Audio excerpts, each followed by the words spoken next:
आज हाम्रो ब्रो मजाले हिँडिरहेको छ। अब अहिले हो आइपुग्ने बाटो होइन नि त त्यही त म पनि त्यही भन्दैछु। अब मलाई थाहा छैन नि त यो बाटो त म कहाँ हिँडेछु र अब त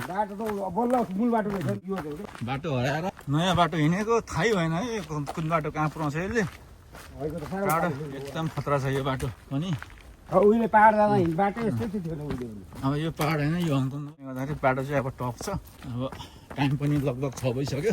कतिखेर अब टसहरू पनि छैन, अँधेरो जङ्गलमा होला जस्तो छ। के गर्नु अब यस्तै छ। रक वाइट रकहरू छ। त्यसले गर्दाखेरि यहाँ चाहिँ जङ्गलमा अलिक बाघ भालुहरू पनि छ अरे भन्ने सुनेको थिएँ मैले कता, तर थाहा भएन। अलिक गाह्रो नै छ, टफ नै छ यो बाटो। त्यसो कारणले गर्दाखेरि अलिक के छ विचार, बास बस्ने हो कि लिएर कसो छ। अब यति हुने भएको छ, यहाँ चाहिँ मरिन्छ छ। त्यस कारणले गर्दाखेरि माटो लानु होइन, माटो यो लानु चाहिँ यो रातो।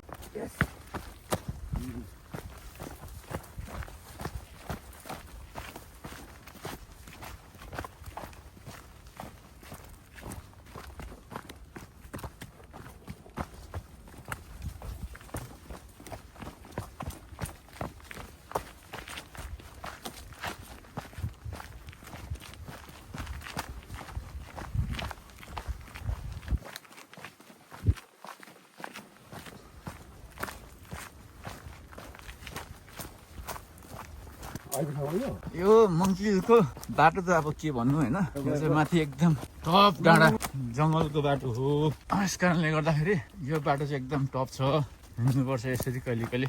तिम्रो कस्तो राम्रो देखेछ यसरी नै भन्छ। म तिमीलाई यहाँ टुकमा हानिहाल्छु नि। त्यस्तो विचार आज त कस्तो लागेर तिमीलाई मैले लिएर आएको ठाउँ।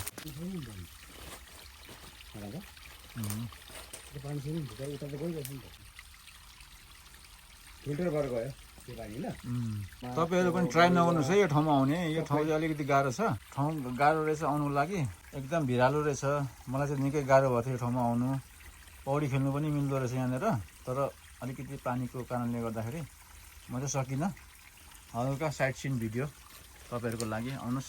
कडा भिडियो यहाँ रहेछ, खतरा रहेछ पानी त। लु आमा हट ल हेर्नु त, यो पानी त यहाँ त खतरा पो रहेछ त। यो त मैले पहिलाचोटि देख्दैछु त।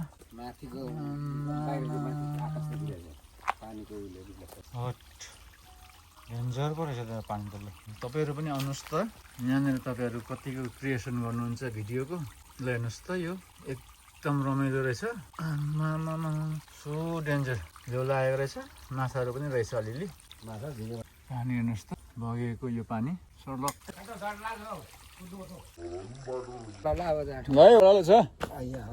जाडो भयो हौ, लडी छ जाडो केङ्लो गान्छै। ज्याकेट चाहिँ त दिनु भएन, दिँदैन, लाउँदैन पनि। अब चाहिँ खुदिन्छ नि। यस्तै छ रमाइलो संसार, रमाइलो जिन्दगी।